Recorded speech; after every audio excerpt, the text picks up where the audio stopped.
Maaf karena saya agak gagap kalau pakai teknologi digital ini.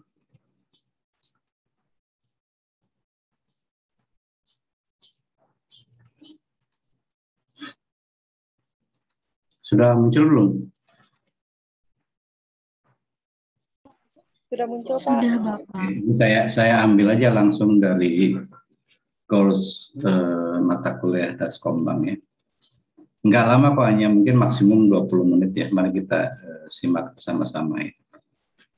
Mungkin ada beberapa hal yang di PPT-nya ada tapi mungkin tidak dibahas dalam video ini ya.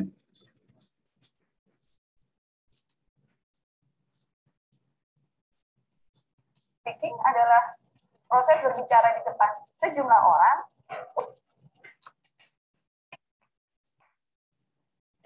Hai teman-teman mahasiswa, apa kabar?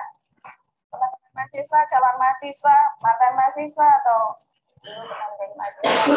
Kali ini kita akan bicara tentang public speaking.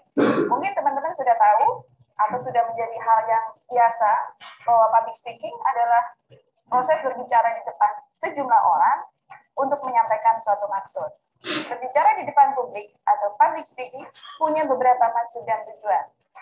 Antara lain, kita suka melihat di depan TV atau di depan forum, orang-orang menghibur dengan leluconnya atau sering kita lihat sebagai stand up comedy. Nah, itu adalah salah satu tujuan public speaking adalah menghibur. Dalam kehidupan sehari-hari, seringkali kita diminta berbicara di depan publik tiba-tiba. Misalnya waktu tamu datang, lalu tuan rumah nih, tidak ada yang menyambut. Tiba-tiba kita disuruh maju untuk menyambut tamu tersebut. Nah, itu adalah salah satu jenis atau tipe public speaking yang biasanya kita tanpa persiapan. Harus langsung kemudian berbicara, menyambut tamu, lalu kemudian memperkenalkan tuan rumah, tujuan kegiatan itu. Nah, itu adalah salah satu kenapa kita harus belajar dan mempersiapkan untuk mungkin mempelajari public speaking. Dan tadi disebut sebagai tipe public speaking yang di lain kesempatan, memang kita sudah disiapkan dengan naskah untuk berbicara di depan publik. Dan itu salah satu tipe public speaking yang lain. Kalau kita berbicara dengan naskah yang sudah tersedia. Lalu kemudian, ya tentu kita membaca dari naskah itu. Tipe yang lain adalah kita disiapkan naskah, lalu kita menghafal naskah itu. Gabungan dari kedua tipe yang kedua dan ketiga adalah kita disiapin naskah, tapi kemudian kita berimprovisasi terhadap apa yang kita sampaikan. Jadi ada 4 tipe dalam public speaking. Yang pertama adalah kita diminta tiba-tiba tanpa persiapan, lalu dengan naskah, lalu yang kedua adalah menghafal naskah, dan yang ketiga adalah mengkombinasikan antara naskah yang dihafal dengan improvisasi pada saat penyampaian. Kalau kita diminta berbicara tiba-tiba pada suatu kesempatan, dan kita tidak punya persiapan, tadi disebut sebagai impromptu speech, sebenarnya ada bagusnya, ada kekuatannya. Biasanya kalau kita diminta maju, itu bisa terasa lebih, suasananya lebih nyaman, segar. Mungkin metodenya juga lebih menarik karena itu fresh gitu ya saat itu. Yang penting adalah apa yang harus dilakukan saat itu. Jadi apakah misalnya yang penting menyambutnya, tujuan kegiatannya apa, memperkenalkan ini dan sebagainya. Cuman kelemahannya bagi orang yang baru mulai melakukan kegiatan public speaking ini, mungkin dia akan terlihat kaku atau tidak atau belum terbiasa. Jadi dia akan mungkin jadi bahkan mungkin diam. Jadi dia tidak bisa berkata apa-apa karena dia tiba-tiba dan harus maju. Nah itu, jadi mungkin kita persiapkan. Jadi pada saat impromptu pun kita pilih apa yang memang harus kita kemukakan, masalahnya apa, tujuan public speaking-nya apa, dan mengabaikan hal yang lain. Tipe public speaking yang kedua adalah menggunakan naskah atau disebut dengan manuscript speech. Jadi kita disiapkan naskah untuk suatu aktivitas public speaking. Kekuatannya adalah bahwa semua yang akan kita kemukakan itu sudah tersiapkan, tertulis dalam naskah tersebut. Rangkaian itu bisa diatur dan biasanya naskah boleh disiapkan oleh orang lain, dan yang berbicara di depan publik itu dilatih untuk menyiapkan sesuai naskah tersebut. Nah, kelemahannya memang kadang-kadang masih tergantung pada tulisan atau skrip yang ada pada naskah tersebut. Jadi kurang komunikatif. Nah, kemudian juga kadang-kadang kalau situasi terjadi pada proses public speaking, misalnya respon dari pendengar, lalu kemudian ada yang lucu atau merespon tiba-tiba, itu kalau kita belum terbiasa menggunakan manuscript speech, maka kita tidak atau kurang mampu merespon dengan baik. Ketika kita ingat bahwa kelemahan manuscript speech adalah kurang komunikatif, maka cara yang harus dilakukan oleh seorang public speaker adalah dia menghafal poin-poin tertentu saja pada manuskrip tersebut. Lalu kemudian dia berusaha untuk lebih interaktif dengan audiens, ya, lebih memberi contoh, lebih mengimprovisasi dari contoh-contoh yang ada dalam naskah tersebut. Jadi tentu kelihatan menjadi lebih komunikatif. Nah, naskah tetap disiapkan seperti layaknya manuskrip speech, tapi kemudian pembicara mengingat poin-poin, lalu lebih bersikap interaktif kepada audiens, itu disebut sebagai extemporaneous speech. Mungkin teman-teman mahasiswa berpikir bahwa saya bukan termasuk orang yang suka berbicara, atau tidak ada keluarga saya, bapak ibu saya berbicara di depan publik yang baik. Bukan seorang public speaker yang baik. Nggak usah khawatir, tidak perlu khawatir, karena sebenarnya public speaking bisa dipelajari. Sejumlah persiapan untuk sebuah public speaking yang sukses, yang terpenting adalah kita harus tahu siapa audiens yang kita hadapi. Lalu yang kedua adalah materi apa yang harus kita sampaikan, dan yang ketiga adalah berlatih. Berlatih dan berlatih.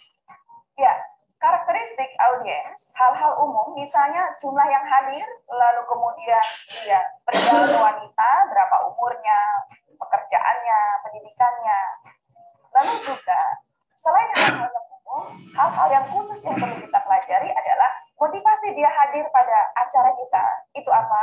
Lalu tingkat pengetahuan audiens tentang materi yang akan kita bicarakan, itu seberapa tinggi. Ketika kita sudah memahami siapa audiens kita, maka kita akan lebih mudah memutuskan untuk memilih materi dan juga menyiapkan materi beserta contoh-contohnya sesuai dengan audiens yang kita hadapi. Misalnya, pada saat kita ingin mengemukakan bagaimana menggunakan gadget yang bijak, tentu kalau audiens kita adalah mahasiswa, teman-teman mahasiswa, itu perlakuan kita atau message treatment terhadap apa yang akan kita sampaikan itu berbeda bila kita berhadapan dengan ibu-ibu di pedesaan yang tentu penggunaan gadgetnya tidak sekuat mahasiswa.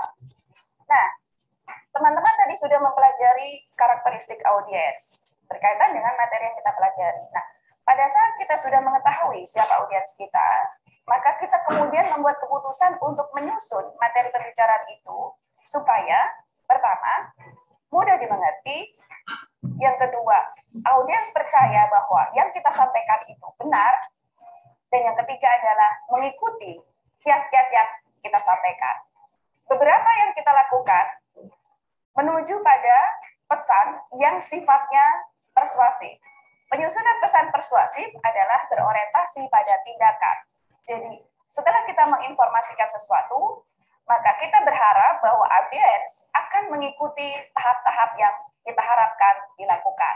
Itu disebut sebagai pesan persuasif.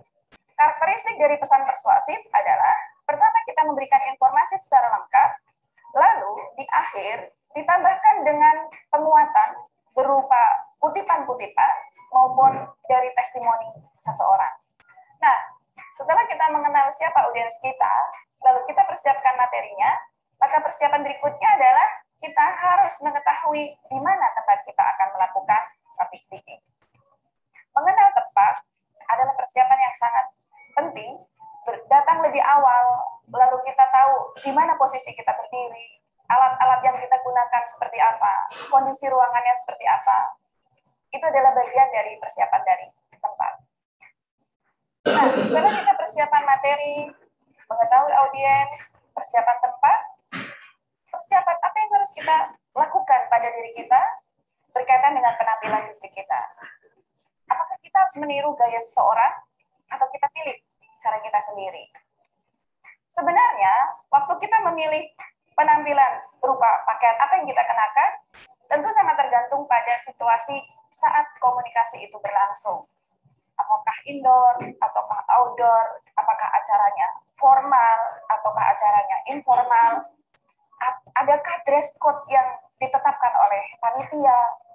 Nah, buatlah senyaman mungkin supaya kita bisa berkomunikasi dengan penuh percaya diri. Ya, teman-teman mahasiswa, ada banyak gaya dalam melakukan presentasi. Dan jangan pernah kita berpikir bahwa mana gaya yang paling bagus. Karena gaya yang paling bagus adalah gaya yang sesuai dengan pilihan kita sendiri. Misalnya, tentu kita akan tahu bahwa karakter orang berbeda-beda, tergantung juga profesi orang tersebut, dan gaya pada saat melakukan public speaking itu tergantung pada profesi orang tersebut. Ketika seorang manajer pemasaran ingin mempengaruhi audiensnya untuk mengikuti apa yang dia tawarkan, tentu berbeda gayanya dengan seorang akuntan yang sedang menjelaskan progres laporan keuangannya. Nah, dua profesi tersebut sangat mempengaruhi gaya pada saat melakukan proses berbicara di depan publik. Jadi, tidak perlu khawatir gaya mana yang Anda pilih, maka pilihlah yang membuat Anda nyaman. Nah, memulai sebuah public speaking, ada momen-momen di mana kita harus menguasai situasi di awal proses public speaking tersebut. Banyak yang mengatakan bahwa 10 detik pertama adalah saatnya untuk menarik perhatian. Dan cara menarik perhatian bisa dengan memakai, bisa dengan lagu, bisa ada mondar-mandir, atau juga mungkin melakukan suatu aktivitas tertentu, memberikan sampel, atau memulai dengan joke, menceritakan sebuah cerita menarik. Itu adalah beberapa cara untuk memulai sebuah public speaking. Setelah kita sudah mulai public speaking, menyampaikan materi pembicaraan, pilihlah kata-kata yang sederhana, apalagi kalau kita melakukan public speaking dalam bahasa asing. Pilihlah kata-kata yang memang semua orang mengerti. Kalaupun kemudian di Indonesia, di pedesaan-pedesaan Indonesia yang orang kurang mampu berbahasa Indonesia, gunakan bahasa Indonesia dengan kata-kata yang sederhana, sehingga semua orang mengerti. Karena kalau orang mengerti, maka dia akan bisa menangkap materi pembicaraan dan fokus pada materi yang kita bicarakan. Yang kedua, selain sederhana, gunakan kalimat aktif, kata-kata verb aktif, ya. Lalu kemudian hilangkan kalimat-kalimat yang tidak bermakna. Ucapan-ucapan yang itu seperti itu. Jadi usahakan mengucapkan kalimat-kalimat secara baik dan efektif. Ya, pada saat menyampaikan materi, ekspresi vokal kita tergantung pada situasi di mana komunikasi itu berlangsung. Misalnya, pada saat kita menjadi MC di lapangan terbuka dengan sejumlah orang yang banyak, tentu suara kita lebih keras, lantang. Nah, itu berbeda kalau kita menjadi penyiar radio.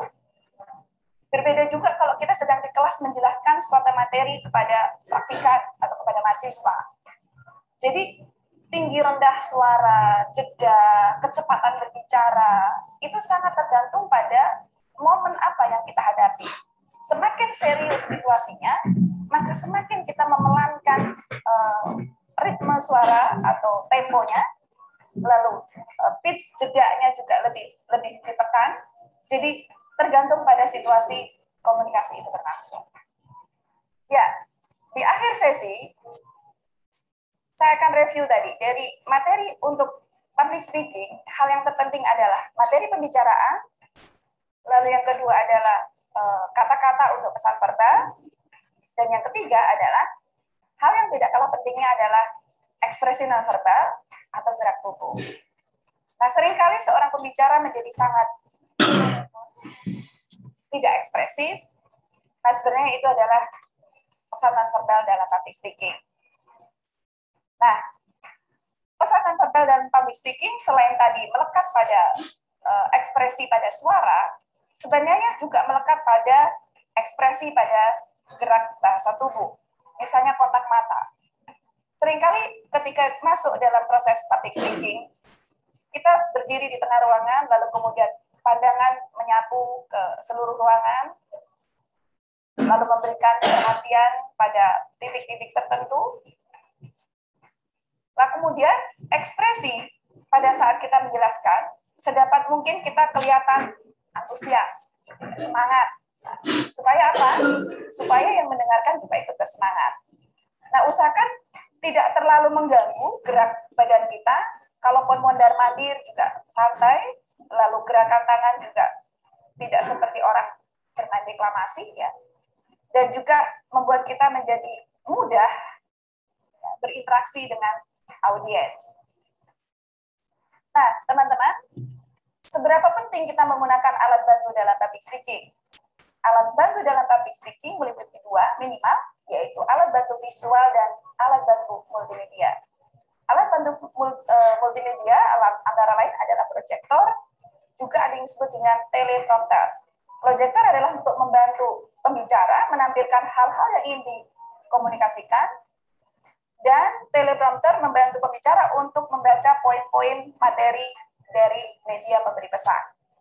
Nah, alat bantu visual bisa merupakan benda real. Seringkali bila kita membagikan contoh pada saat presentasi tersebut, bisa juga model atau gambar, atau juga tabel, gambar, catatan. Nah, itu kemudian membantu audiens memahami materi yang kita bicarakan. Yang terpenting adalah kita tidak boleh terganggu dengan alat bantu tersebut, karena fungsinya adalah mendukung keberhasilan presentasi kita atau keberhasilan public speaking kita. Jadi usahakan sesederhana mungkin bila menggunakan multimedia, menggunakan alat yang kompatibel, pada saat diperlukan dia juga bisa berjalan dengan baik. Jangan sampai public speaking kita gagal gara-gara alat yang kita pakai tidak berjalan dengan seperti yang kita harapkan. Ya, setelah kita mempelajari apa pengertian public speaking, beberapa hal yang akan kita bahas dalam bab ini adalah jenis-jenis public speaking berdasarkan metode penyampaiannya, lalu bagaimana kita mempersiapkan sebuah public speaking yang efektif.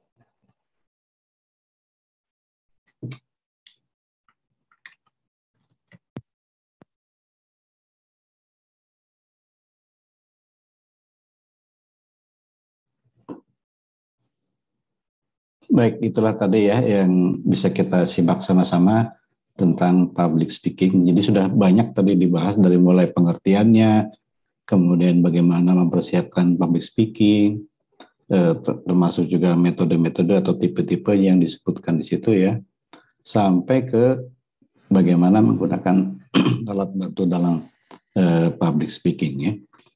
Jadi sasaran akhirnya sebenarnya dalam public speaking itulah bahwa audiens atau khalayak yang mendengarkan pembicaraan kita itu bukan sekedar tahu, bukan sekedar mengerti, tapi juga paham pada materi ya.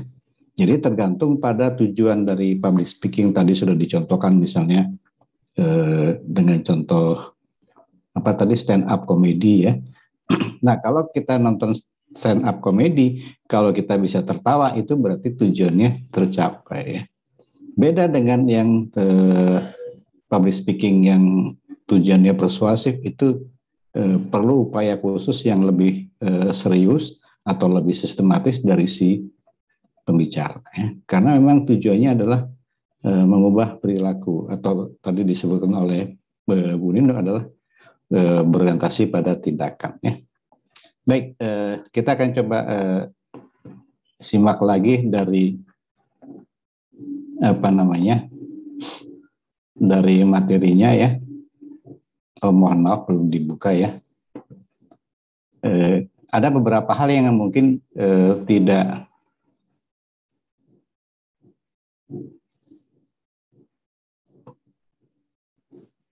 secara khusus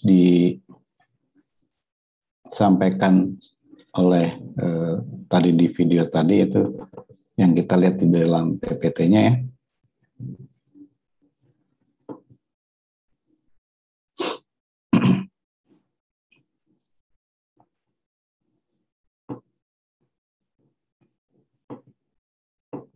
Ini Ini mohon maaf lama sekali nih di laptop di saya.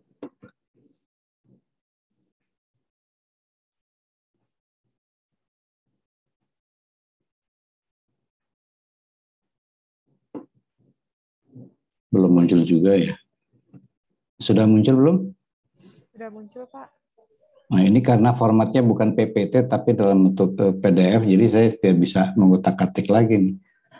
Baik. Dari paparan tadi barangkali ada yang bisa membuka dialog dulu atau barangkali ada materi yang perlu dipertanyakan dulu supaya nanti nyambung dengan materi yang ada di PDF ini ya. Ada yang mau disampaikan silakan. Yang lain yang di luar konteks yang ada di dalam tayangan juga boleh-boleh saja berdasarkan pengalaman misalnya. Jadi tadi kan sudah dijelaskan ya. Jadi sebenarnya yang banyak yang memang belum banyak dikupas adalah berkaitan dengan pidato informatif dan persuasif ya. Jadi Anda nanti bisa lihat di dalam PPT-nya. Kalau langkah-langkah persiapan berbicara di depan publik tadi juga sudah dijelaskan ya. Yang terpenting adalah mengenali dulu siapa halayaknya ya. Tadi sudah dijelaskan, baru memikirkan materinya ya. Nah itu juga yang seringkali ketika saya akan masuk di mata kuliah yang baru dan mahasiswanya yang juga belum dikenal, saya selalu menanyakan dulu siapa peserta kuliahnya dan berapa banyak. Dan itu dalam rangka apa? Dalam rangka mengenali siapa halayak sasarannya ya. Baru kemudian menentukan materinya atau topiknya dan mempersiapkan tipe atau metode penyampaiannya ya. Tentu saja dengan maksud dan tujuan yang sudah dirumuskan sebelumnya ya. Penyampaiannya tentu dengan berbagai tipe atau teknik yang tadi disebutkan ya, ada istilahnya ada impromptu lah, kemudian ada memorize dengan cara menghafal, atau manuskrip dengan cara membaca naskah, atau extemporer atau extemporaneous ya. Jadi ada empat tipe berbicara di depan publik. Nah dalam bahasa sehari-hari sebenarnya kita sudah sering mendengar julukan-julukan untuk public speaker ya. Misalnya kalau yang memang orang tujuannya itu untuk membujuk orang, meyakinkan orang, mempengaruhi orang, itu sering kita menyebut sebagai motivator ya. Atau kalau di dunia kampus nggak perlu ditanyakan lagi ya, karena dosen juga banyak berbicara di depan publik ya. Untuk apa? Ya untuk menyampaikan informasi, inovasi baru ataupun pengetahuan baru. Tapi yang tidak kalah pentingnya, yang sering kita lihat barangkali kalau di layar-layar televisi atau dalam suatu acara-acara, misalkan di kampus saja, yang paling banyak berbicara di depan publik pastilah Pak Rektor gitu ya. Di dalam setiap momen, di dalam setiap acara itu Pak Rektor itu selalu diminta untuk memberikan sambutan atau membuka acara ya. Jadi itu juga yang disebut dengan public speaking ya, atau bahasa populernya memberikan pidato ya. Kalau bahasa kerennya di kalangan mahasiswa kalau sudah bikin acara-acara itu kan pasti Anda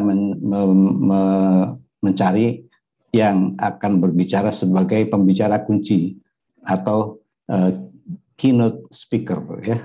Itu semuanya adalah public speaking semua. Atau kalau Anda yang rajin ke gereja, Anda rajin ke masjid, nah di situ juga ada public speaking ya, memberikan ceramah, memberikan khotbah ya, itu juga public speaker ya. Nah kalau tukang obat gimana kira-kira menurut Anda? Tukang jualan obat yang bisa memancing orang berkumpul di sekitarnya. Kira-kira gimana kalau menurut Anda? Kalau ada tukang obat itu. Public speaking-nya juga, Pak. Iya. Karena kan tadi di dalam pengertiannya kan berbicara di sejumlah orang dengan maksud tertentu kan. Ya itu di mana orangnya kan tidak menjadi kriteria utama kan, apakah di dalam gedung, apakah di ruang terbuka atau di lapangan sepak bola, pokoknya ada orang berkerumun kemudian dia bicara. Nah, itu tadi. Jadi contohnya juga seperti kampanye pemilu gitu ya. Kampanye di ruang terbuka itu juga public speaking. Jadi banyak sekali ya, sehingga kita tadi disebutkan oleh Bu Lino, tidak ada satupun cara yang dianggap paling baik atau paling efektif karena sangat situasional ya, tergantung tujuannya, tergantung siapa pesertanya, dan kadang-kadang itu sangat dipengaruhi oleh si pembicara itu sendiri ya, oleh kemampuannya, oleh kebiasaannya ya. Jadi setiap orang itu punya keunikan masing-masing ya. Sebagai contoh yang usah jauh-jauh, saya sendiri tidak mungkin bisa menirukan gaya Bu Ninur dalam berbicara ya, karena unik ya. Dan di situ barangkali yang perlu digarisbawahi adalah bagaimana kita menyesuaikan materi dengan halayaknya ya. Yang kalau tadi kita simak di dalam penjelasan Bu Ninur itu adalah bagaimana menggunakan kata-kata atau bahasa ya. Jadi di dalam bicara itu kita berusaha harusnya kita mengerti siapa yang kita ajak bicara. Makanya di situ pengenalan halayak itu penting. Supaya kita bisa beradaptasi, bisa menyesuaikan diri ya. Ya kalau kita di lingkungan akademik, Anda juga di lingkungan akademik, itu tidak masalah kita berbicara dengan gaya bahasa-bahasa akademik karena memang itu juga tujuannya Anda belajar kan, mengetahui konsep-konsep, mempelajari teori, kemudian bagaimana menerapkan teorinya, bukan kepada hal-hal yang sederhana. Sehingga mau nggak mau banyak istilahnya kalau dalam bahasa itu jargon-jargon yang harus dipahami. Nah ini di dalam topik ini juga barangkali Anda sebagai mahasiswa yang background komunikasinya tidak sebanyak mahasiswa komunikasi, katakanlah seperti itu, tentu harus disesuaikan dengan kondisi Anda. Makanya kadang-kadang kalau saya berbicara di kelas yang berbeda, itu cara menyampaikannya juga akan sangat berbeda ya, karena kita anggap misalkan mahasiswa itu sudah paham tentang konsep SMCR ya. Jadi karena saya orang banyak di bidang komunikasi, itu rumus dasar komunikasi itu selalu menjadi patokan ya. Ada S, ada M, ada C, ada R, ada E ya. Kalau kita mengambil efek ya. Jadi S itu sumber atau source, kemudian M itu message atau pesannya, C itu channel atau saluran atau media, kemudian receiver ya, dan yang terakhir efek atau bahkan boleh ditambah dengan umpan balik ya. Jadi kalau berbicara komunikasi, ya itu saja sebenarnya rumus dasarnya. Jadi itulah cara bagaimana kita mengantarkan pesan-pesan ataupun materi-materi tentang komunikasi itu. Apapun yang dibicarakan, kembalikan pada 5 unsur tadi ya. 5 unsur tadi. Kemudian kalau misalkan mau menulis naskah dan sebagainya, itu juga kan kita mungkin Anda sudah familiar dengan istilah yang di kalangan jurnalistik yang disebut dengan rumus 5W1H. Nah itu saja. Ya, tinggal faktor-faktor lainnya bisa dikait-kaitkan dengan unsur tadi ya. Oke, kemudian apa lagi ya? Nah ini yang berkaitan dengan pengertian, masih ini tentang pengertian ya, yang pasti di ruang publik ya, tidak di kalau di kamar hotel ruang publik bukan itu, bukan ya. Ya kalau kamar hotel kan buat istirahat, buat tidur ya. Nah tentu di gedung-gedung tempat balai-balai pertemuan itu dia pasti punya ruang publik ya. Misalkan ada istilahnya apa namanya, kalau di IPB itu ada Geraha Widya Wisuda ya, atau juga ada yang disebut dengan auditorium ya. Itu ruang publik semua, ruang publik. Dan yang tadi tidak disinggung adalah public speaking itu bukan membicarakan hal-hal yang menyangkut pribadi atau hal-hal yang menyangkut masalah-masalah personal, tapi masalah-masalah sosial. Ini bukan berarti masalah personal tidak bisa diangkat. Selama itu menjadi masalah sosial, ya bisa diangkat ya. Misalkan masalah stres ya, banyak orang stres karena pandemi ya, itu bisa diangkat sebagai masalah sosial kan, karena menyangkut banyak orang. Gitu. Jadi bukan yang membicarakan hal-hal yang bersifat informal ya, atau bersifat pribadi, bukan. Tapi sesuatu yang selalu berkaitan dengan masalah publik ya.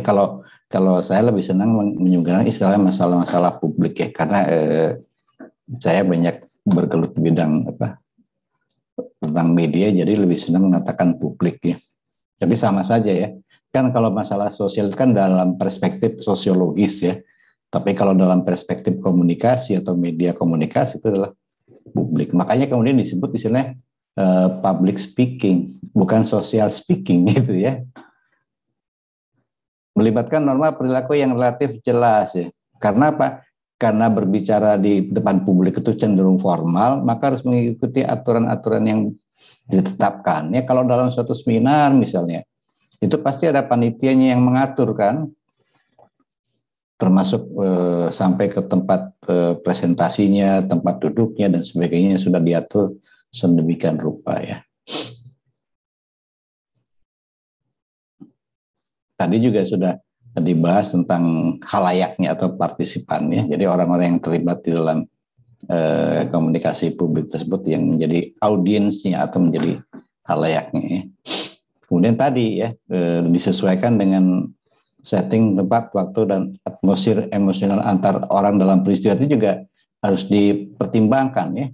Kadang-kadang si pembicara ya di dalam suatu presentasi misalnya itu hanya terpaku pada materi saja.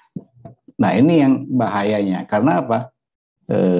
Kalau tidak memperhatikan atmosfer atau suasana halayaknya, dia akan sulit untuk untuk bisa membaca bagaimana atau berinteraksi dengan halayaknya. Walaupun dia bisa dengan kontak mata atau eye contact itu bisa membuat engage dari halayak itu bisa kita bangun, tapi kalau tidak memahami situasi emosionalnya ya ini bisa menjadi public speaking itu atau pembicara di dalam suatu forum itu menjadi tidak bermakna bagi halayak ya. Itu perlu dikenali suasana halayaknya ya. Makanya kenapa setting tempat dan setting waktu itu akan mempengaruhi sama sekali dalam suatu pembicaraan itu ya. Apalagi kalau kita misalkan sekarang dalam kuliah ini sangat-sangat tidak ideal ya, sangat-sangat tidak ya karena kita harus dengan belajar secara daring ya, bagaimana kita memanfaatkan yang serba terbatas ini agar bisa lebih efektif gitu ya. Jadi harus disiasati sedemikian rupa ya. Makanya kenapa di KPM itu ketika pertama kali diputuskan kuliah secara daring, maka ya yang pertama kali diambil keputusan adalah bagaimana menyiapkan materi dalam bentuk PPT bernarasi. Jadi ada suara, ada teks, kemudian direkam, kemudian ditranslate dalam bentuk video. Ada juga yang memang kemudian inisiatif sendiri membuat rekaman video sendiri ya, seperti yang tadi dicontohkan itu adalah salah satu inisiatif dari salah satu tim pengajar malah Ibu Nino itu sebagai koordinator ya, dia membuat rekaman sendiri ya. Jadi tidak ada seperti yang dibuat oleh Ibu Asri. Kalau Bu Asri itu kan PPT bernarasi. Yang adanya tulisannya sama suaranya saja, tetapi orangnya tidak pernah muncul ya. Nah, itu inisiatif yang dilakukan untuk menunjang belajar secara daring ya. Jadi 3 hal inilah tolong diperhatikan betul. Jadi apapun juga dimanapun juga Anda ingin berbicara, di lingkungan mana Anda harus mengenali siapa partisipannya ya. Kemudian mengenali tempat, waktu, dan kalau bisa mengenali bagaimana suasana emosional halayaknya. Dan ini memang agak sulit ya, karena kalau satu persatu agak sulit, tapi bisa secara umum dilihat gambaran dari ekspresi-ekspresi visual atau dari gestur, itu bisa diamati ya. Kemudian maksud, tujuan, dan topik komunikasi. Itu yang disebut dengan 3 hal yang harus diperhatikan dalam komunikasi publik. Nah, ini ada juga yang mendefinisikan bahwa komunikasi publik itu 10 orang itu bisa dianggap sebagai publik ya.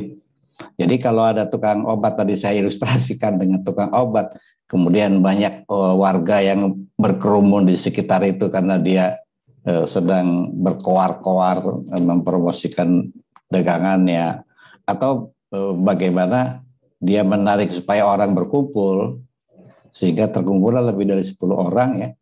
Itulah teknik-teknik yang dilakukan seorang public speaker ya, seperti tukang obat itu. Bagaimana tahapan-tahapan dia menyampaikan materi itu selalu dimulai dari hal-hal yang menarik perhatian publik dulu ya, dengan berbagai atraksi misalkan yang sangat impresif dan menarik perhatian ya, karena mungkin dia si tukang obat itu punya keterampilan atau kepiawaian, keahlian tertentu ya.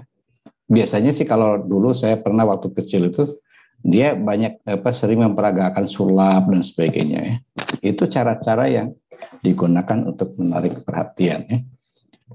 Karena tadi ya seperti yang disampaikan oleh Bu Ninu, kadang-kadang detik-detik awal itu yang sangat menentukan perhatian orang ya. Bahkan tadi dikatakan 10 detik pertama. Itulah untuk menarik perhatian dari khalayak ya. Nah, seperti juga komunikasi pada umumnya itu pasti sejak awal si komunikator atau si public speaker itu sudah sadar, sudah memahami betul bahwa dia akan berbicara tentang apa, untuk tujuan apa, dan itu yang menjadi pegangan. Karena ketika dia sebagai seorang penghibur, maka tentu seluruh materi itu dia mempunyai daya daya untuk mempengaruhi orang sehingga terhibur. Nah, ekspresi orang terhibur kan biasanya tertawa atau memberi sorakan dan sebagainya ya, seperti yang dicontohkan dengan stand up comedy gitu ya. Dan kalau pembicaraan itu untuk memberikan pengalaman yang menyenangkan, tentu ini misalkan dalam bentuk saling berbagi cerita di depan khalayak, pengalaman masa kecil, itu yang akan bisa mengundang memori kita juga sama-sama untuk mengenang masa-masa bahagia masa kecil misalnya. Menginformasikan sesuatu ini yang praktek-praktek yang banyak dilakukan di dalam seminar-seminar, kelas-kelas kuliah ya, di dalam kegiatan-kegiatan akademik itu umumnya menginformasikan ya. Jadi jarang di dalam suatu forum kuliah atau seminar itu si pembicara tuh menggunakan pendekatan emosional tuh jarang. Artinya yang betul-betul menyentuh perasaan orang jarang sekali ya. Kecuali yang mempengaruhi ini, yang to persuade atau persuasi ini ya. Dan untuk mendorong terjadinya perubahan sikap dan perilaku ya. Tadi diilustrasikan dengan di dalam marketing atau pemasaran misalkan ya. Itu sangat jelas tujuannya untuk mempengaruhi ya sikap dan perilaku ya. Menginformasikan sesuatu kemudian memperluas wawasan. Nah ini seringkali kalau di mahasiswa itu seringkali agak rancu membedakan antara to inform kemudian untuk memberikan informasi, memperluas wawasan ya. Jadi kalau memperluas wawasan dan memberi informasi pendengar, ini kaitannya dengan pengetahuan, ya. Misalkan Anda menghadiri suatu ceramah tentang bagaimana menggalakkan budaya makan ikan, misalkan. Nah itu adalah sesuatu pengetahuan. Tetapi kalau menginformasikan sesuatu itu lebih bersifat faktual, jadi fakta yang berisi fakta-fakta ya.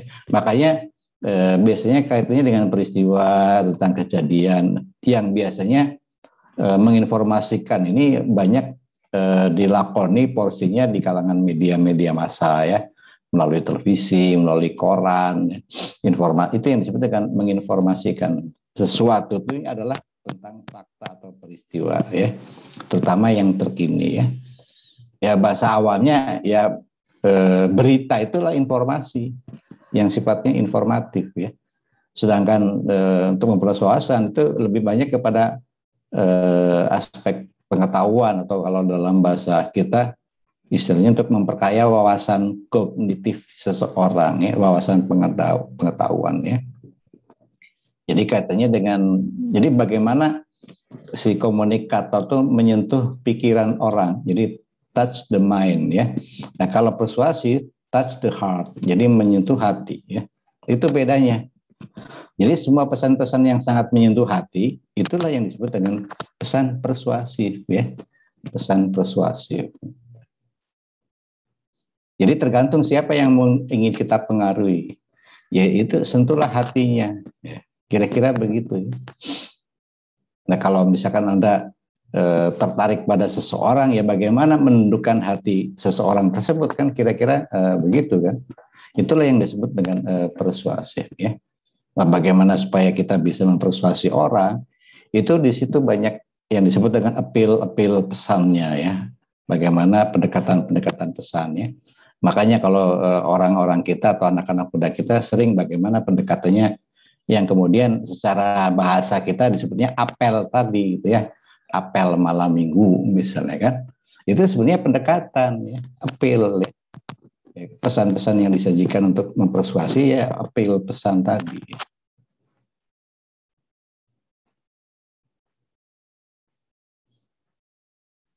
Nah, bagaimana merumuskan tujuan? Nah, ketika Anda diminta untuk kadang-kadang ya dalam suatu forum atau dalam suatu event atau acara di mana di situ ada pembicara ya. Kadang-kadang rumusan tema, rumusan katakanlah judul yang disodorkan kepada pembicara, bagi pembicara itu tidak selalu langsung bisa menangkap maksudnya ya.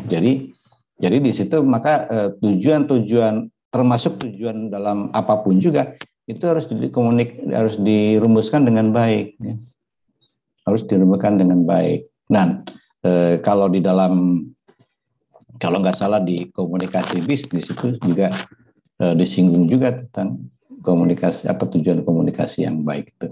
Jadi secara normatif tujuan komunikasi itu dirumuskan dengan pertimbangan apa yang apa yang diharapkan oleh si komunikator terhadap halayaknya. Jadi menjelaskan akibat yang diinginkan oleh si komunikator. Kalau dalam konteks kita kan dalam komunikasi publik. Kalau kampanye pemilu jelas ya, membujuk supaya pilihlah saya gitu ya. Kira-kira seperti itu.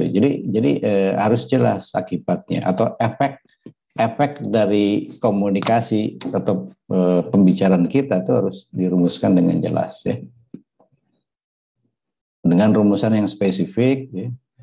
Dan realistik, artinya di dalam katakanlah setelah orang mengikuti public speaking atau mendengar pidato orang, itu tidak serta-merta orang akan berubah ya. Karena merubah orang itulah seperti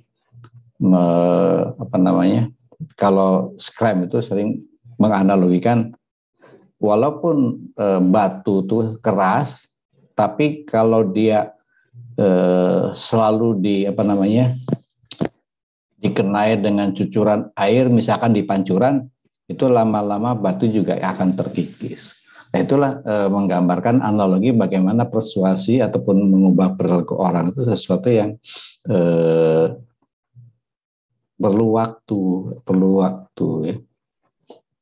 Jadi kalau momennya tepat, caranya tepat, maka orang bisa cepat berubah ya.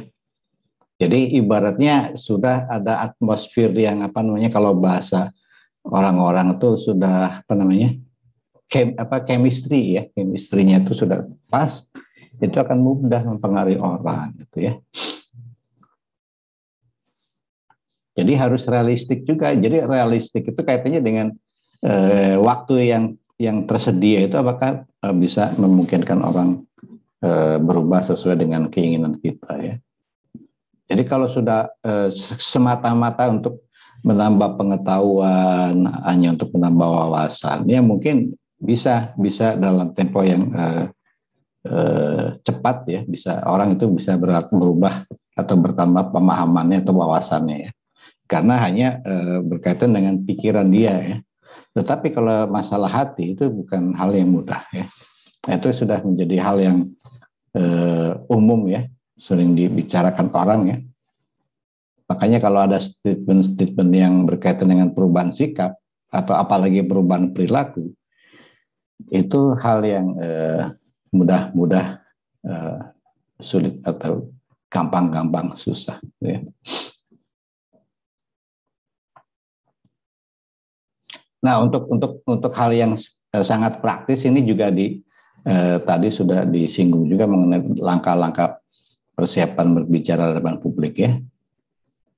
Yang jelas kita harus tahu dulu topik dan tujuannya apa ya, baru menganalisis halayaknya siapa, dilihat dari umurnya, pendidikannya, jenis kelaminnya tadi sudah disinggung ya.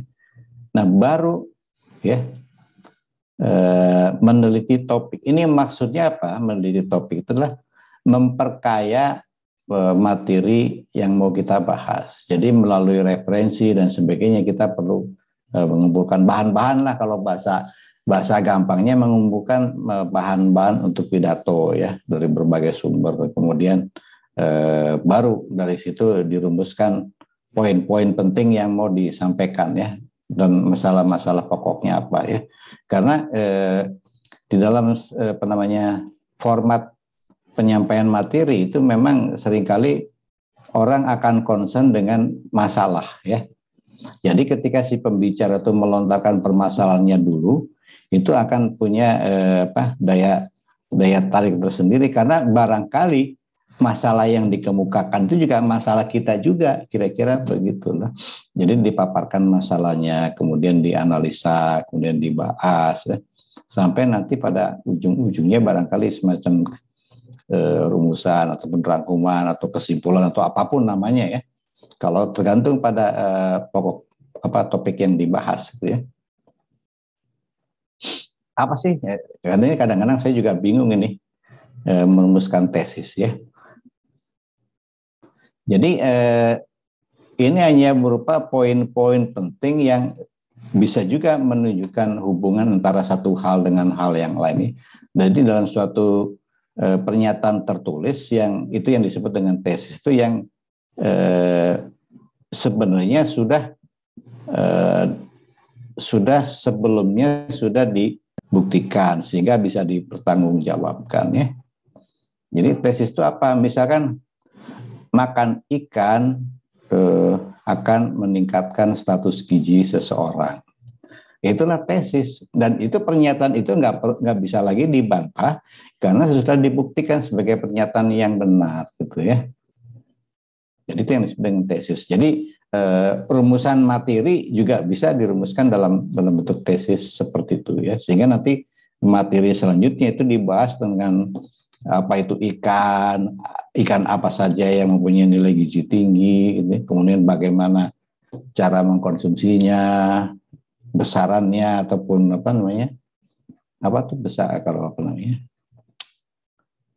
berapa satu hari ya. Kalau dalam bahasa akademisnya kan kita makan protein itu kan biasanya ada satuan-satuannya kan sekian gram per hari. Tapi kalau untuk ibu-ibu di suatu pedesaan kita memberikan penyuluhan tentang makan ikan, ya tentu nggak bisa dengan pendekatan akademis seperti itu. Jadi harus dibuat sekonkret mungkin sehingga mudah dipahami ya. Misalkan mengatakan dalam 1 minggu minimal anak makan sepotong ikan lele misalkan. Nah itu cara-cara untuk mengkomunikasikan yang kalau dalam bahasa akademiknya kan kaitannya dengan kebutuhan protein misalkan atau yang lainnya ya. Nah tesis inilah yang kemudian akan diperjelas lagi, didukung lagi dengan katakanlah dengan data-data. Kalau itu untuk kepentingan persuasi, tadi juga disinggung oleh Ibu Ninu, itu perlu disampaikan testimoni ya atau bukti-bukti ya untuk menguatkan karena meyakinkan orang itu dengan argumentasi yang tepat itu akan mengena bagi khalayaknya ya. Jadi perlu didukung dengan data-data pendukungnya.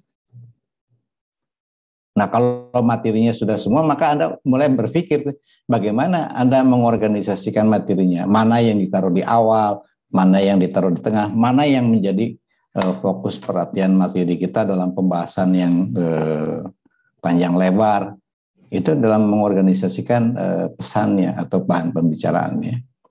Nah, baru kemudian Anda menerjemahkan dalam bentuk, ya kalau misalkan untuk permulaan barangkali membuat manuskripnya dulu kan, jadi menyiapkan kalimat-kalimat yang mau disampaikan ya dalam public speaking ya.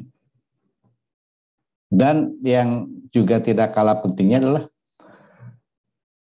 memulai dan mengakhiri itu biasanya hal yang paling menguras energi ya, karena perlu perhatian khusus. Kenapa di sini adalah untuk memancing minat perhatian orang supaya orang itu betul-betul tertarik. Di bagian akhir itu untuk membuat kesan ya, membuat kesan terhadap materi yang disampaikan ya. Jadi ada semacam rangkuman atau kesimpulan ya.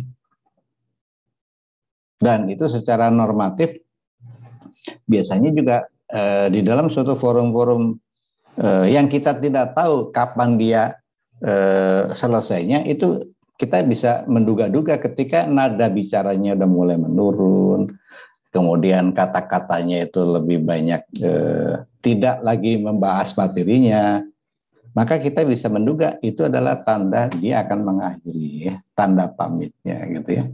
Nah, kalau buat teman-teman yang laki-laki itu barangkali sudah terbiasa itu kalau terutama bagi teman yang muslim kalau ikut kalau sholat Jumatan itu biasanya itu begitu nada apa namanya, apa yang memberi khotbah Jumat itu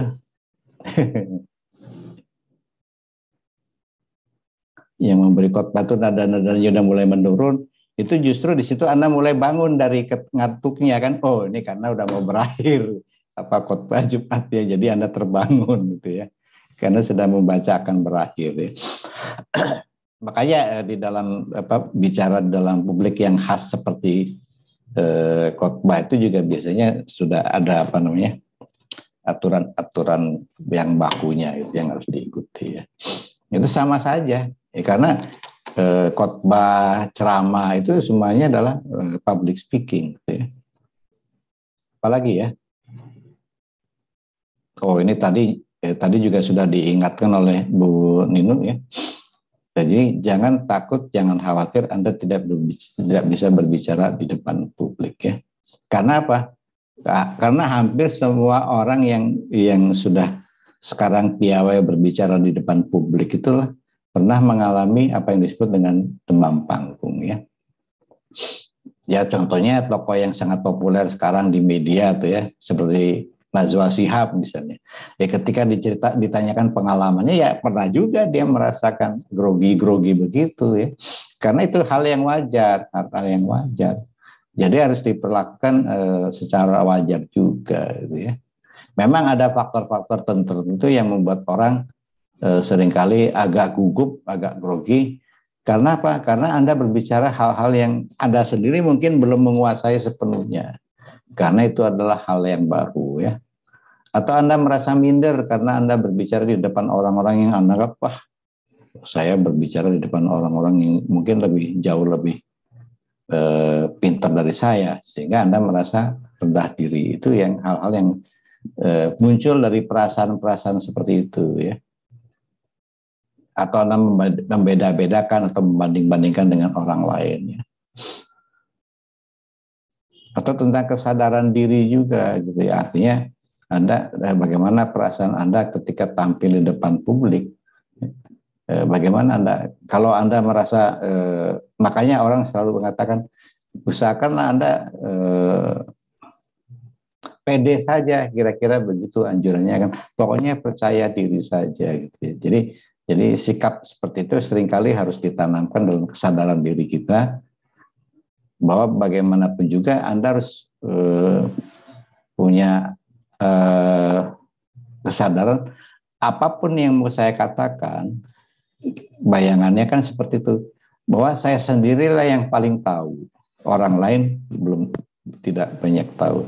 Nah itu saja sudah bisa mendongkrak semangat kita ya, bisa memotivasi kita untuk berbicara ya. Jangan takut salah gitu ya, kecuali kalau kesalahan fatal itu ya jangan sampai terjadi ya. Karena bagaimanapun juga orang biasanya belajar dari kesalahan-kesalahan yang pernah diperbuatnya sebagai pelajaran atau sebagai guru ya. Nah ini ada juga kadang-kadang orang merasa demam panggung atau grogi atau cemas kalau mau berbicara, mungkin karena pengalaman masa lalunya barangkali ya.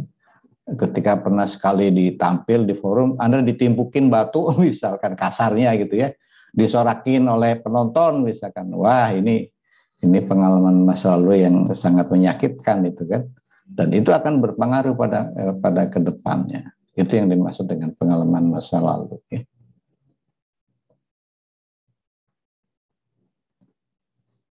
Baik, sampai di sini ada yang mau disampaikan, silakan. Ini kok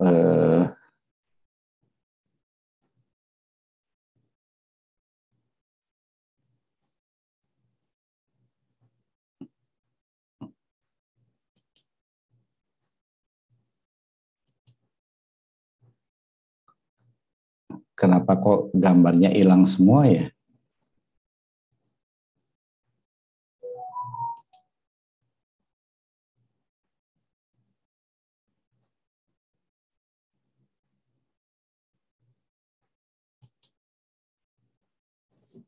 Mohon maaf, baterainya udah habis. Ada yang mau ditanyakan, silakan. Sambil saya mau coba menampilkan gambarnya, kok nggak bisa tampil.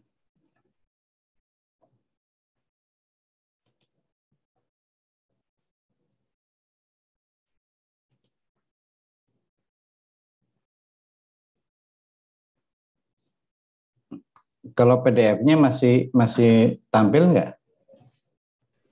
Masih, Bapak. Masih, Pak. Iya, saya kok nggak bisa menampilkan videonya ya. Di mana untuk menampilkan video ini?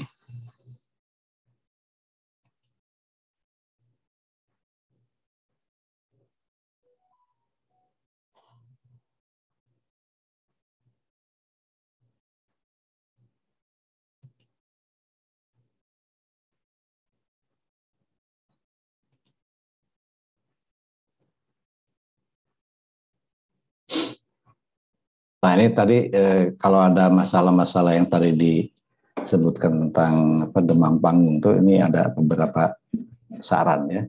Bu Nino kan menekankan berlatih dan berlatih terus gitu ya.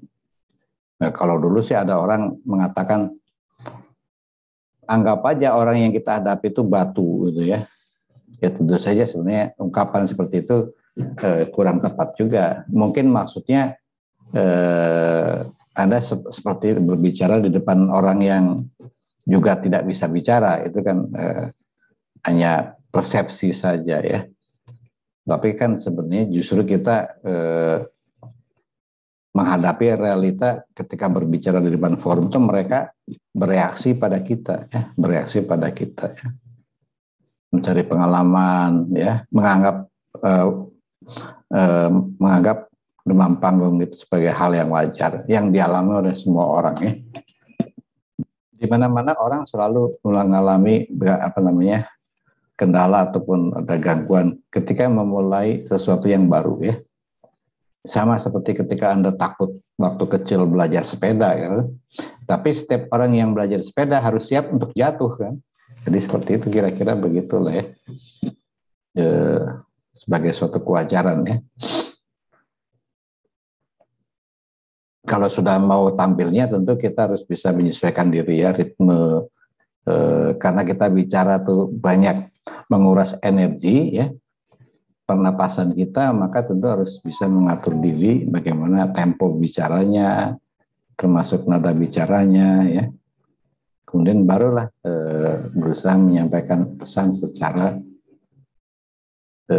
teratur, secara sistematik ya.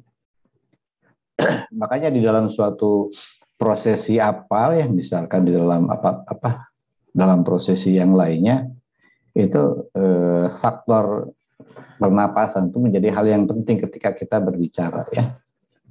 Misalkan penyanyi, nah ini penyanyi itu kalau udah latihan vokal itu betul-betul tuh diperhatikan ya, mengontrol nada, mengontrol volume suaranya, tekanannya ya, pengucapannya itu semua ya memang harus dilatih gitu ya, dilatih.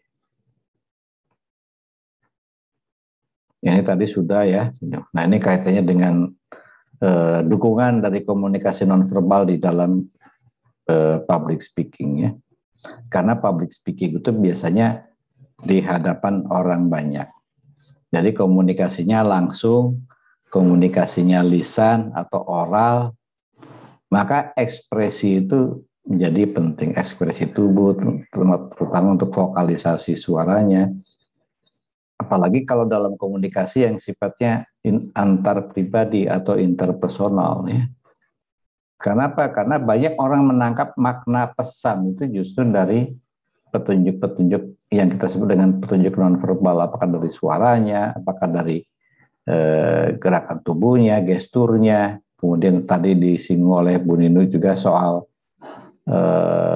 artefaknya, pakaian-pakaian yang dipakai, kostumnya, itu semuanya menjadi sangat menentukan ya. Gerakan tubuh juga kalau di dalam pelatihan public speaking itu biasanya si pelatih atau mentor atau trainer itu suka menyoroti nih soal gerakan tubuh gitu ya. Bahkan sampai yang terkecil pun harus diperhatikan ya. Misalkan kalau bapak-bapak itu biasanya kalau bicara di depan publik itu ada yang punya kebiasaan misalkan memasukkan satu tangannya di saku celananya misalkan ya. Dan itu kata kalau ada yang pernah menginterpretasikan kalau yang sering memasukkan tangannya di saku celana itu terkesan sombong ya, terkesan sombong katanya seperti itu ya. Termasuk juga gerak-gerik ataupun pergerakan tubuh itu juga harus diatur sedemikian rupa. Jangan sebentar di sebelah kiri, sebentar pindah di kanan, sebentar di tengah. Nah itu juga itu akan membingungkan khalayak yang mendengarkan ya pembicaraannya. Karena bukannya dia memperhatikan apa yang diucapkannya, tapi lebih menyoroti tingkah laku si pembicara, dan itu jangan dibuat berlebihan. Ya. Nah inilah ya, sebenarnya suara ini kan anugerah ya. Suara itu kan anugerah. Jadi kalau memang kebetulan kita punya tone suara yang kuat, yang berat, yang mantap, itu sudah menjadi modal utama. Makanya kenapa di dalam seleksi penyiar atau MC ya di dalam media, industri media itu yang diperhatikan suaranya dulu ya, dites suaranya, volumenya suaranya ya. Mungkin salah satu ditesnya barangkali suruh teriak gitu kan, sekencang mungkin misalkan ya. Itu kaitannya dengan nada suara ya. Volumenya, kemudian kecepatan. Jadi kecepatan ini kalau untuk pembawa berita di TVR ini kecepatan berbicara itu sangat menentukan sekali ya, karena dia harus secepat mungkin dalam waktu 1 menit itu dia bisa menyampaikan misalkan 500 kata dalam 1 menit misalkan. Itu yang seringkali menjadi patokan. Makanya kalau Anda perhatikan penyiar-penyiar berita, itu pasti kecepatan berbicaranya sangat-sangat cepat ya. Termasuk nadanya ya, nada bicaranya. Artikulasi dan pengucapan. Ini kalau ada kata-kata yang asing atau istilah-istilah yang baru ya, ini penting ditanyakan bagaimana pengucapannya. Kadang-kadang saya suka lihat di televisi ya, mungkin penyiarnya atau ya penyiar beritanya bukan orang Sunda misalkan ya.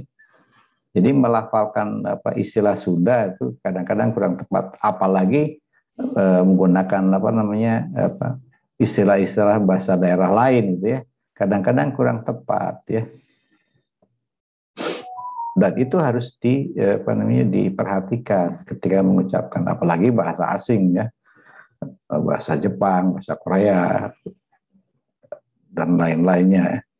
Itu tentu harus punya background tentang bahasa itu juga ya. Nah kalau apalagi bahasa Cina, misalkan tulisan antara ucapan kan bisa beda kan. Kemudian mengatur tempo berbicara. Jadi ada kapan waktunya jeda, kapan waktunya memberikan penekanan, kapan dia berbicara secara panjang. Ya. Itu juga temponya diatur gitu ya. Temponya diatur, kapan cepat, kapan lambat, kapan berhenti ya. Dan biasanya kalau orang-orang tertentu yang punya kebiasaan berbicara itu kadang-kadang memanfaatkan jeda itu untuk mengeluarkan suara-suara yang sebenarnya tidak perlu, yang seperti tadi dicontohkan oleh Bu Nina itu dan mengucapkan nah itu biasanya memanfaatkan jeda yang bagi pendengar itu sangat mengganggu ya. Ya tapi kalau memang sudah menjadi kebiasaan orang itu yang sudah dihilangkan ya harus kita maklumi gitu ya. Harus kita maklumi. Baik, sampai sini ada yang mau ditanyakan? Ya, ini contoh-contoh saja tentang pidato informatif ya. Kalau di dalam perusahaan atau organisasi itu ada istilahnya briefing atau memberikan laporan, itu semua sifatnya informatif ya. Bisa membicarakan tentang suatu objek tertentu, proses kerja, misalkan alat baru kalau kita memberikan penjelasan kepada karyawan, misalkan bagaimana mengoperasikan mesin, bisa juga untuk melaporkan kejadian peristiwa yang terkait dengan perusahaannya. Itu dalam bentuk report ya, laporan secara oral ya, secara lisan disampaikan di dalam rapat-rapat pemegang saham, misalkan dari suatu perusahaan terbuka. Nah itu berarti isinya laporan. Atau kalau akan mengembangkan suatu produk baru ya, maka dia bisa mengembangkan konsep gagasannya dalam bentuk presentasi project proposal ya, misalkan seperti itu ya. Jadi cara penyampainya, maksud penyampainya bisa dengan memberikan paparan selengkap-lengkapnya secara deskriptif, atau memberikan alasan, memberikan penjelasan serinci mungkin dengan teknik eksplanasi, atau kalau yang sifatnya memberikan arahan kepada bawahan ya berarti penyampaiannya instruksi atau instruksional ya.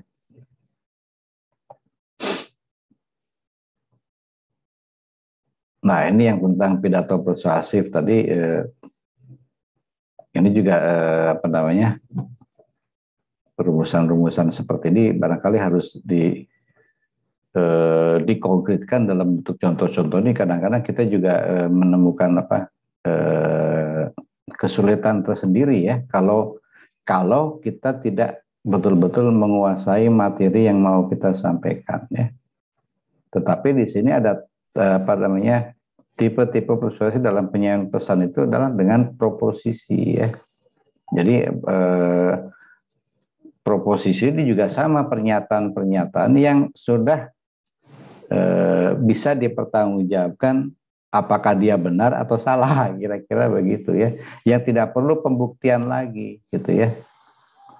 Tidak perlu pembuktian lagi karena sudah menjadi rumusan yang logis, yang masuk akal ya. Seperti tadi, jadi makan ikan menyehatkan ya, kira-kira itulah proposisi yang tidak perlu lagi dipertanyakan, tidak perlu lagi diperdebatkan, karena memang makan ikan itu menyehatkan, kira-kira seperti itu yang disebut dengan proposisi. Jadi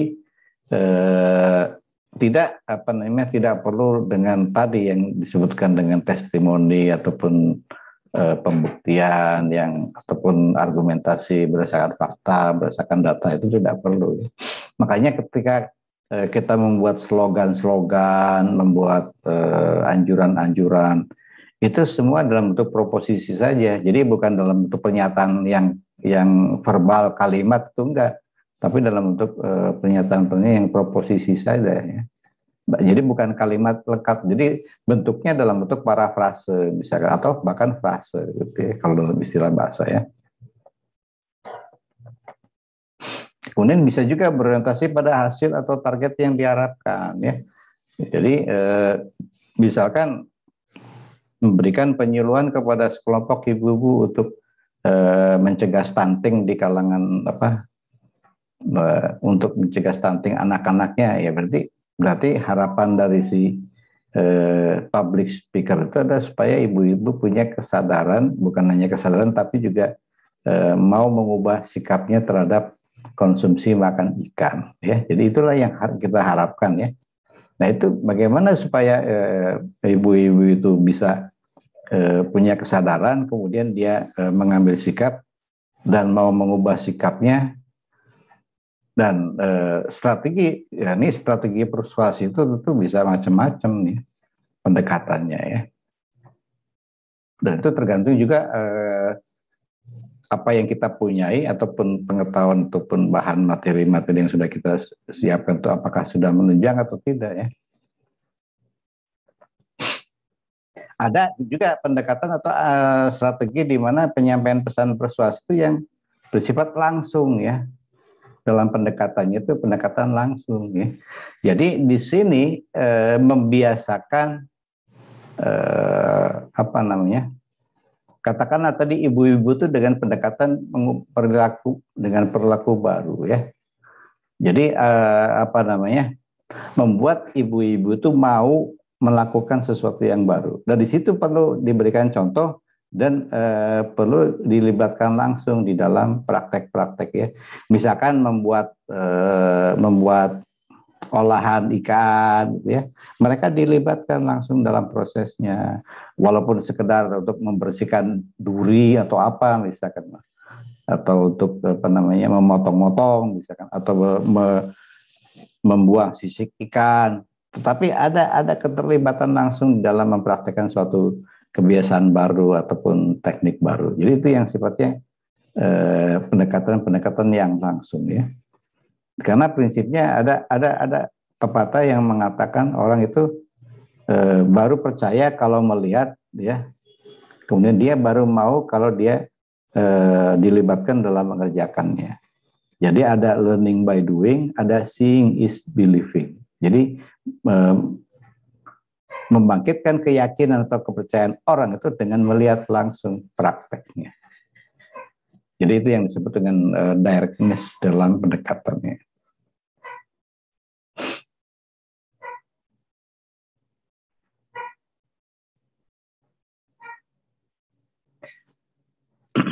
Kemudian kalau Anda diminta untuk menyusun naskah pidato, misalkan yang pidato yang persuasif, maka untuk menyusun persuasif itu juga bisa ada pedoman-pedomannya di sini. Jadi tentu harus bisa merumuskan dulu maksud persuasifnya dengan jelas ya.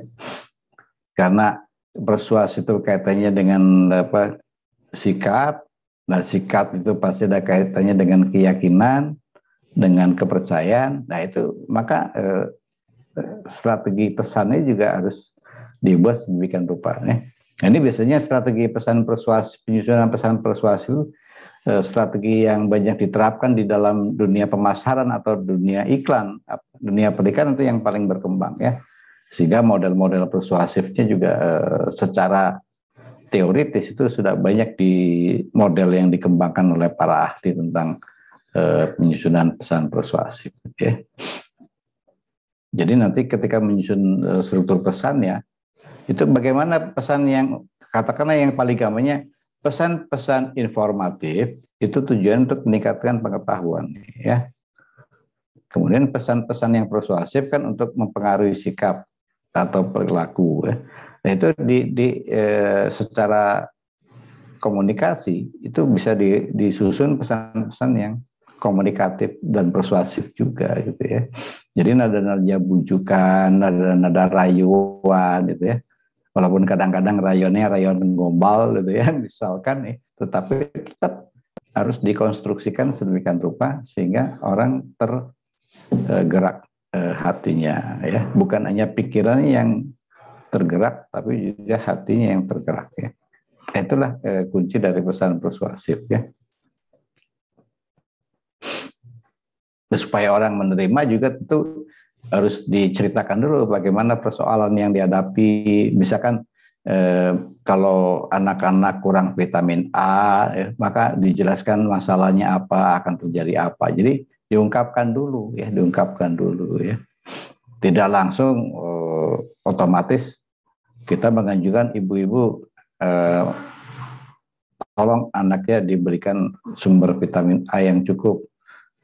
Bukan begitu, tapi ditunjukkan dulu masalahnya. Kalau kurang vitamin A akan bagaimana ya, sehingga apa solusinya, dan disitulah pesan itu baru akan masuk diterima oleh khalayak kita ya. Dalam hal ini kalau untuk ibu-ibu yang punya anak balita misalkan ya. Kemudian perlu juga disampaikan secara langsung apa yang diharapkan dari khalayak ketika selesai mengikuti katakanlah penjuluan ini. Itu juga harus diungkapkan secara eksplisit. Jadi untuk menjelaskan respon audiens yang diharapkan oleh kita sebagai public speaker atau pembicara ya.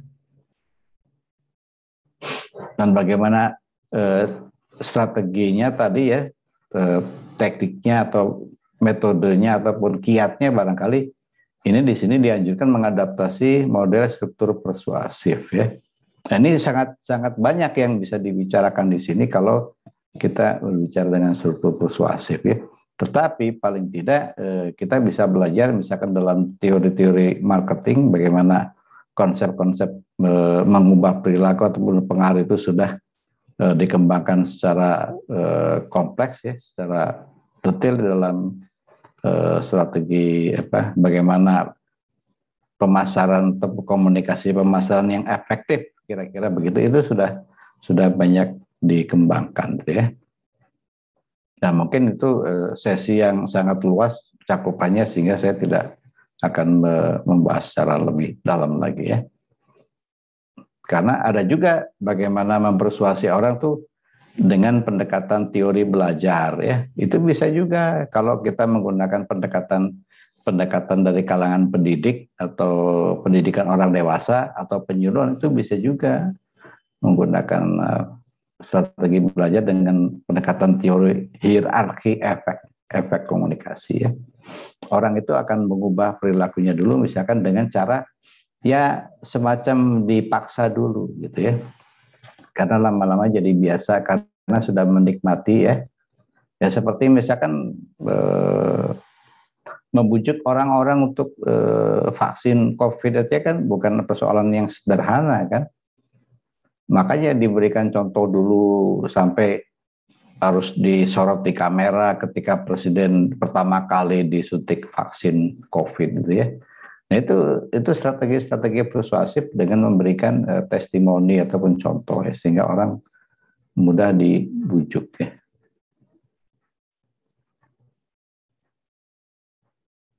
Nah itu tadi yang disampaikan oleh Bu Ninduk ya, dengan memberikan argumentasi dengan bukti-bukti yang kuat ya. Makanya kenapa di kalangan perguruan tinggi itu sebenarnya banyak melakukan riset-riset itu dalam rangka mencari bukti tentang apalah kelebihan ataupun kualitas produk-produk perikanan, misalkan bagaimana kalau makan karena nggak sanggup beli ikan apa tuh yang mahal itu, ya ikan laut dalam itu.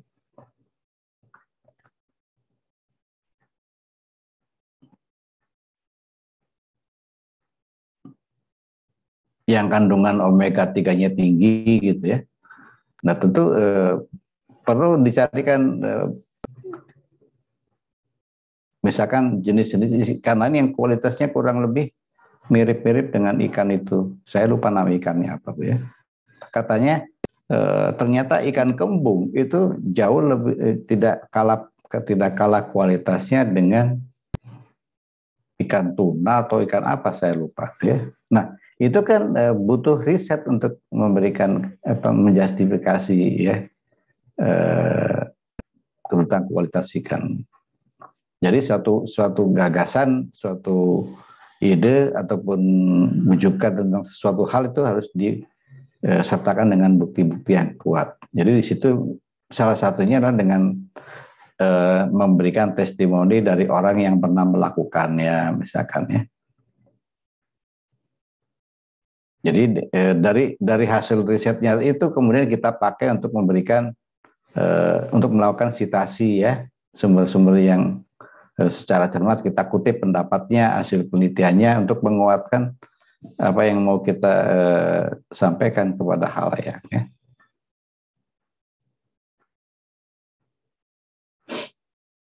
Mempertimbangkan dan memberikan bukti-bukti atau data pendukung yang mampu membangkitkan emosi ya.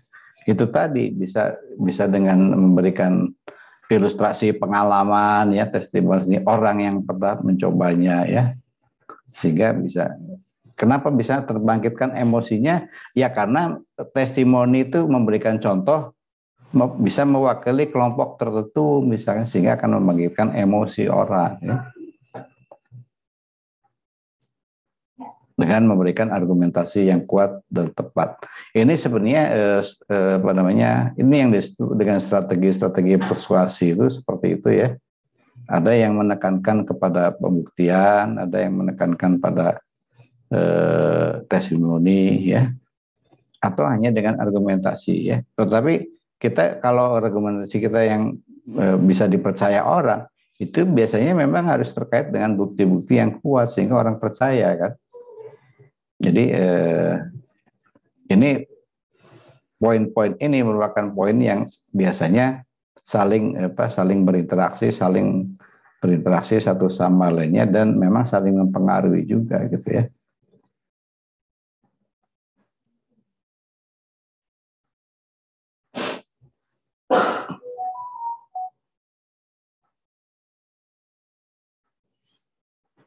Ini juga kaitannya dengan bagaimana sikap kita sebagai public speaker itu harus selalu memahami latar belakang, kondisi, dan situasi audiens ya. Jadi kita bukan berbicara tentang materinya ya.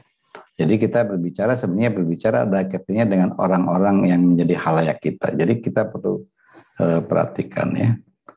Kalau di dalam promosi itu betul-betul ya memperhatikan karena dia calon customer atau calon pelanggan kita, jadi betul-betul seolah-olah disanjung-sanjung ya, diangkat-angkat ya mengenai dia bagaimana ya dengan bujuk rayunya ya.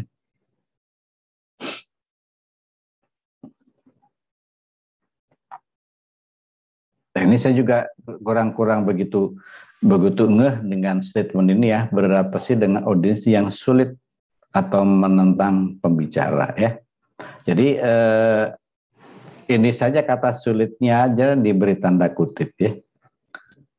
Tetapi begini, jadi dalam fenomena public speaking itu ibaratnya kita harus siap dengan berbagai macam reaksi atau respon khalayak ya. Dari yang mungkin dia sangat adaptif, sangat menerima, responsif, tapi sampai orang-orang yang keras kepala ibaratnya ya, yang keras kepala atau kepala batu ibaratnya, ya memang kita harus maklumi kalau ada hal seperti itu ya. Jadi ini barangkali penafsirannya seperti itu ya. Jadi harus bisa menyesuaikan diri, beradaptasi, bukan mengikuti kemauan orang-orang yang menentang, tapi harus beradaptasi dan harus menyadari atau memaklumi bahwa tidak 100% orang yang hadir itu setuju dengan apa yang kita katakan. Itu juga harus siap gitu ya. Harus siap untuk menerimanya. Makanya kemudian kalau dalam forum-forum tertentu pembicaraan di depan publik itu tidak cukup ya, karena begini. Ini yang belum disinggung ya. Public speaking itu adalah kecenderungannya satu arah. Public speaking itu kecenderungannya satu arah. Makanya kemudian dalam forum-forum yang tertentu itu akan dibuka kesempatan ada dialog dengan khalayaknya. Makanya ketika seminar dan sebagainya, walaupun barangkali waktunya terbatas ya, tetapi public speaking itu adalah kecenderungannya one way communication, komunikasi satu arah. Satu arah. Makanya contoh-contohnya tuh bisa dalam bentuk menyampaikan laporan, bisa memberikan briefing, bisa memberikan apa, kalau di dalam polisi itu atau di militer atau di kepolisian biasanya kan pasti tuh ada tuh yang melakukan briefing sebelum bertugas. Ya dia hanya menyampaikan instruksi ataupun memberikan catatan-catatan ataupun mengingatkan anak buahnya, itu searah juga gitu ya.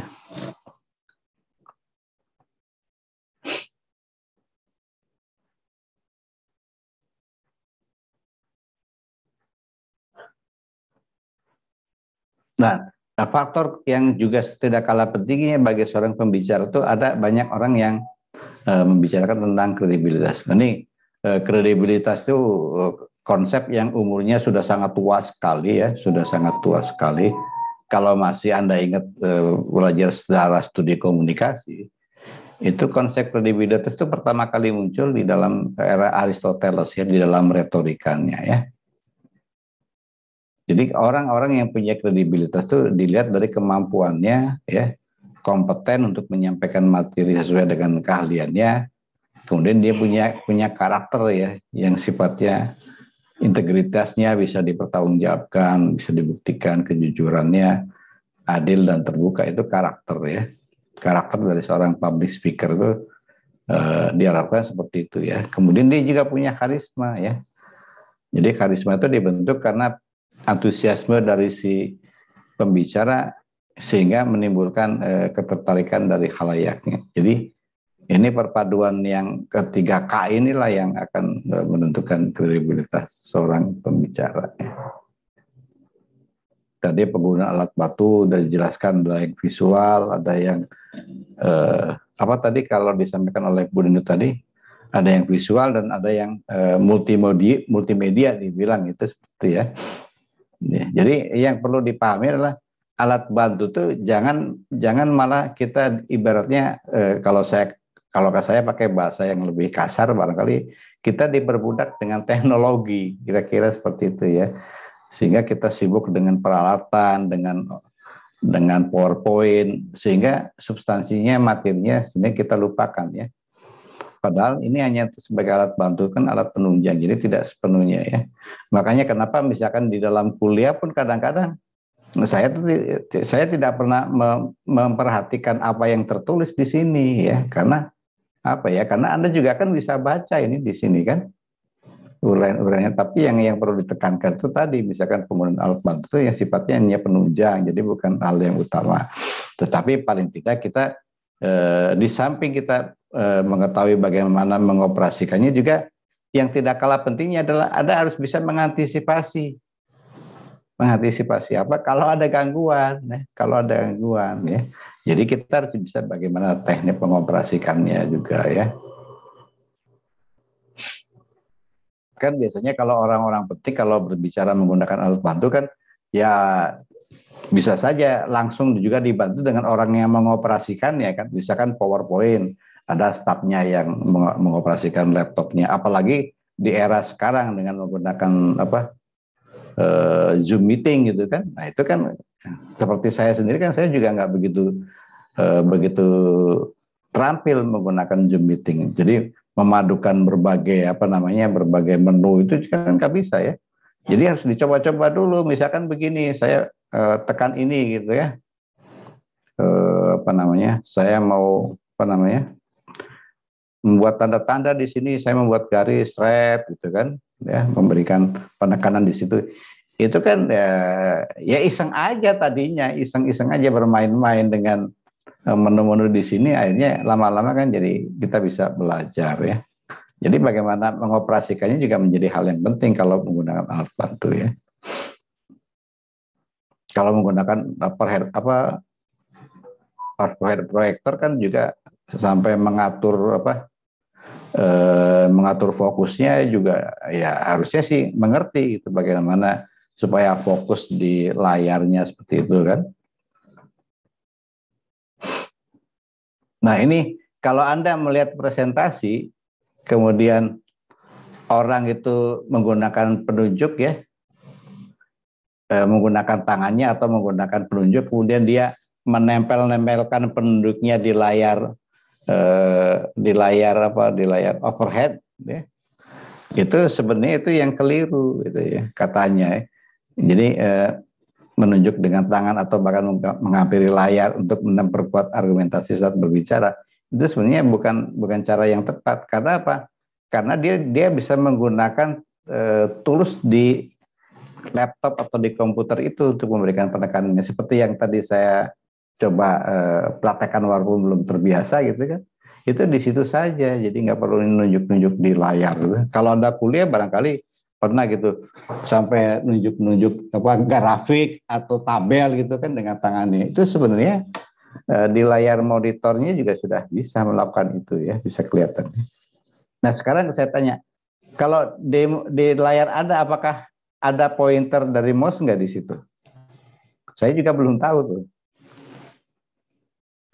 Ada Pak. Ya, ada Pak. Saya kan menggerakkan mouse nih ya. Iya Pak. Kelihatan nggak mouse-nya? Terlihat Pak. Oh, kelihatan ya. Berarti saya juga tadinya nggak tahu itu ya. Jadi kadang-kadang kita kan tidak menyadari gini-gini gitu ya, main-main gitu ya, seperti gini ya. Begini-begini sambil berbicara. Padahal Anda ingin baca ini kan. Nah, itu berarti sangat mengganggu. Jadi itu dianggap sebagai noise ya.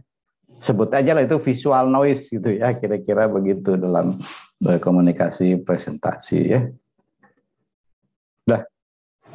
Kok udah habis ya? Jadi gimana nih? Ada yang perlu didiskusikan ya nih, waktunya tinggal, kalau di jadwal tinggal 4 menit ya, nggak terasa ya. Ada hal-hal yang mungkin praktis yang mau disampaikan barangkali, karena saya juga belum banyak pengalaman dalam hal public speaking itu ya. Ya satu-satunya yang sering saya lakukan ya seperti yang sekarang ini, hanya memberikan materi kuliah ya. Kalau dalam dalam forum-forum yang lain saya kesempatannya sangat terbatas ya. Tapi paling tidak itulah ya. Nah, kalau mau Anda tahu lebih banyak, saya sarankan di sini ya ada ada catatan, ada di dalam materi ini.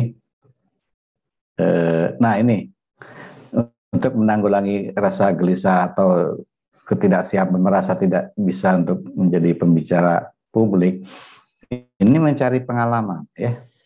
Jadi mencari pengalaman itulah yang paling berharga di dalam mempelajari apapun ya. Kita belajar dari pengalaman ya.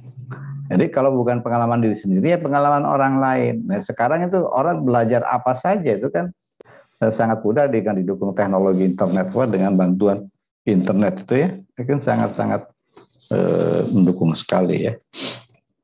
Nah, tinggal Anda cari aja ya. Cari kata kunci berbicara efektif, public speaking yang efektif dan sebagainya. Menjadi public speaker yang berhasil itu pasti akan banyak contoh-contoh ya. Nah, saya sarankan kalau memang ingin melihat contoh-contoh yang seperti ini, carilah contoh-contoh dari tokoh-tokoh yang terkenal gitu ya. Dari contoh-contoh yang terkenal. Karena masing-masing orang tadi yang disampaikan oleh Bu Nino itu punya karakter, punya keunikan sendiri-sendiri ya. Nah, salah satu contoh misalkan yang pernah saya tonton itu adalah bagaimana caranya siapa itu yang sudah meninggal itu, yang dari Apple itu, namanya Steve Jobs. Steve Jobs ya.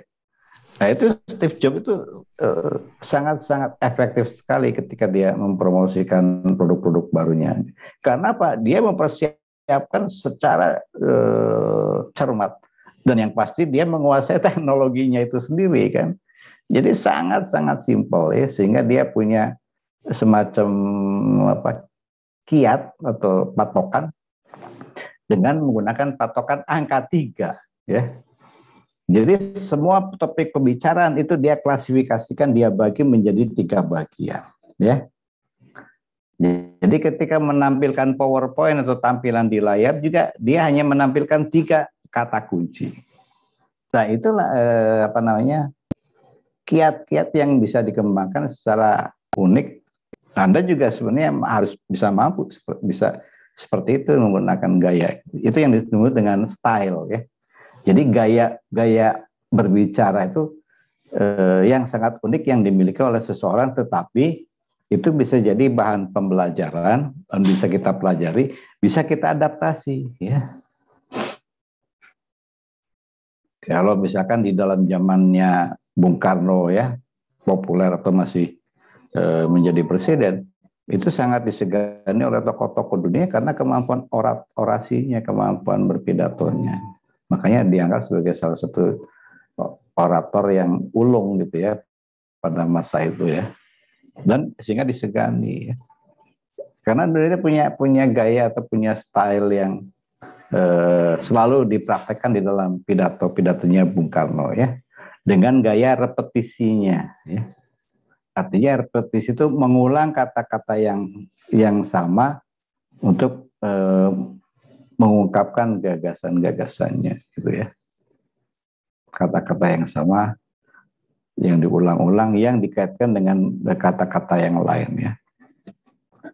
Itu dengan gaya repetisi ya. Karena ada juga yang dalam satu riset yang mengatakan repetisi itu tidak boleh terlalu sering dilakukan ya, karena repetisi itu kalau udah lebih dari 3 kali mengulang kata yang sama misalkan, itu akan cenderung membuat orang malah kurang perhatiannya atau malah bosan ya.